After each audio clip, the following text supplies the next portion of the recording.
We want to create a good environment for Muslims and Jews in this country, because the Quran is candid about this. It says, لا ينهاكم الله عن الذين لم يقاتلوكم في الدين ولم يخرجوكم من دياركم أن تبروهم وتقسطوا إليهم. Chapter 60 verse 8.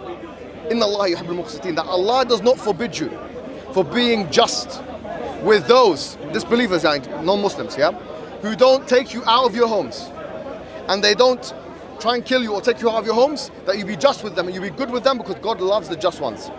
In other words, we are commanded that if there's someone who's not doing exactly what's happening in Sheikh Jarrah, people being taken out of their homes or in other places, because the next verse is إِنَّمَا يَنْهَاكُمْ عَنِ الَّذِينَ, the next verse is saying actually God does forbid you to be good with those guys that are taken out of your homes, by the way. And that's why I said my non-negotiable is, because you said what you said, which is that you condemned Israel's actions, and you said, I say, look, you've fulfilled my criteria for good conversation, and we can. But like, even if I said the worst thing that you didn't want to hear, I just feel like if you really want dialogue with someone, you have to start at the most ugliest point of it, and that's how you get people to understand each other. I get it, but I'll be honest with you. If you're honest, though. Can I be honest? Let me tell you something. If someone come to me, and you really want peace, look, that's what you're I agree. But here's my point. If someone's kicking someone out of their home and killing them, I don't think they want peace. The point is that with those who don't want peace, we say to them very clearly, we can't have conversations with you. But that's never going to achieve a solution. No, I know that, but we are actually forbidden from having conversations and being nice to these people. But don't you want a solution? No, solution is only going to, with those people, we can't have solutions if they don't want peace. Do you know what the Quran actually states on this matter? وَإِن جَنَحُوا لِلسِّلْمِ فَاجْنَحْ لَهَا وَتَوَكَّلْ عَلَى اللَّهِ. If they come with peace, then go to them with peace and rely upon God. If someone is, look, let me tell you something. If I'm walking in the street right now and someone tries to slap my face, I'm not going to say, let's have a conversation. I'll be honest with you, I'm not going to have that. I want to be open and honest. I'm saying that there are some non-negotiables, but you have not, they don't exist in this conversation. That's what I'm saying. With those particular people in the Jewish community like yourselves, moderates, who don't support the rogue state of Israel in their actions and bombardments of the Palestinian civilians, we say to you, look, we're willing to make any compromise that doesn't go against our religion with you, in order to increase and enhance community cohesion. Even if it means someone like myself, who has a relatively large following, saying, you know what, if it upset you that we came to Golders Green, then honestly, I'm sorry about that, and we didn't mean to upset you, and for the sake of community cohesion, we come forward and say, you know, if there's anything we can do to make up for that, we'll do it. She made an interesting point though, and I think he gave the answer to it. So for example, which Muhammad Hijab said, in the Muslim community, if you have an extreme group of people who are being anti-Semitic, it's not really for us to say to the Jews, go and speak to them. It's easier for the Muslim community who are more moderate to go and speak to the extremes and say, listen, what you're doing theologically we did is that correct. in this very park. We did this in this very park. Sorry, I'm not with ISIS sympathizers. So likewise, as you said, those Jews that are on the extreme end, like you said, for him it's non-negotiable to negotiate with them. But it's for people like yourself to go into your own community and say to those extreme people who are on the extreme end that, look, you need to calm down a little bit. It's not for other community members to do it, it's for your community member. And the question is, are you doing that? Maybe you are. Those people making comments under that video of Golders Green. Okay, that's a good point, you mentioned it. Let me say it to you right now. Listen, ladies and gentlemen, anybody who makes a comment which is deemed as anti-Semitic, okay, by these intelligent young ladies, okay, who will email me and say this is the comments on whatever you find distasteful, I will take it down and I will block you from ever being able to make a comment on my channel again. Are you happy with that?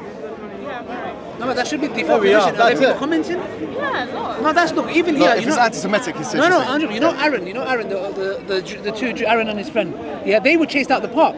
They told us about that. Do you think when I see that I'm going to be like, oh, that's good, they're being chased out the park? Of course not. You know, people need to understand our default position is that we don't want to be gagged. We don't want to be told, oh, if you speak out against Israel, you're anti-Semitic. I'm not sorry, I don't buy that because it's.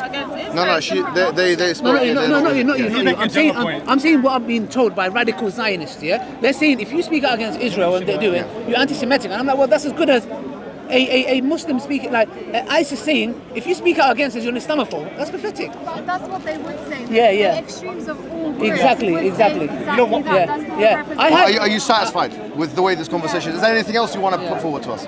No, just that if you do really genuinely want a dialogue, Yeah. like take my number, like Yeah. I can introduce you to, Jewish people and do it in the proper way. Fine, absolutely, yeah, no problem. We're speaking. One thing, could I throw in there for everybody?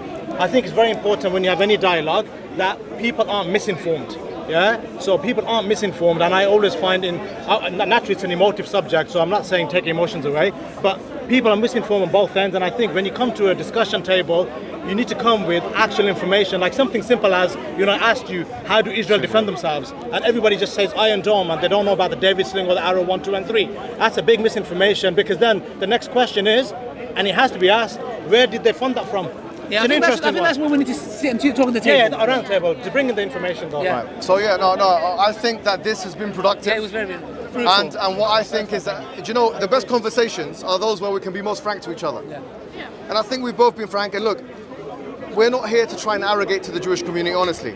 I genuinely believe, look, you're one of the only communities where we can eat your meat and where we can marry Jewish. Not that that's allowed. No, I didn't. Mohammed was getting excited now. I didn't mean it. No, but there's a reason for that. The assumption of, and that's why I said the Prophet married a Jew, but he married a Jew who became Muslim, obviously, but she was ethnically Jew. We have prophets in our religion who are, we cannot be Muslim unless that we venerate them. Moses, David, obviously Solomon, and Jesus as well. Jesus is a Jew as well. But the point is, and many more.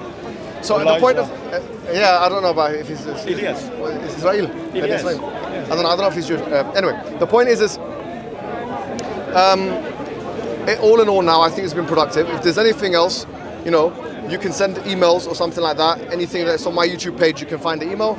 And any comments that you don't like, anything like that. This has been very reasonable and very fruitful, so I thank you for coming over and saying what you've said. These are the kind of conversations that will, by the way, make transformative differences, I think, in the world. That people can see that we don't agree with everything. Maybe we definitely don't agree on everything, but there's a certain level of, okay, they're reasonable to this extent, I'm reasonable to this extent, of a flesh that joins, our cause. Yeah, building bridges. And I hope that people see this and show people around the world that actually Jews and Muslims can have these conversations and can be friendly with one another. History says so. Okay, great. Yeah? All right. Okay. I'll see you later. Thank you very much. Thank you. Thank you very much. This is all recording. Assalamu alaikum. You're right, yeah? I saw you on YouTube, yeah. Oh, mashallah. What was the contention here? I couldn't listen. Oh, why? I went to go to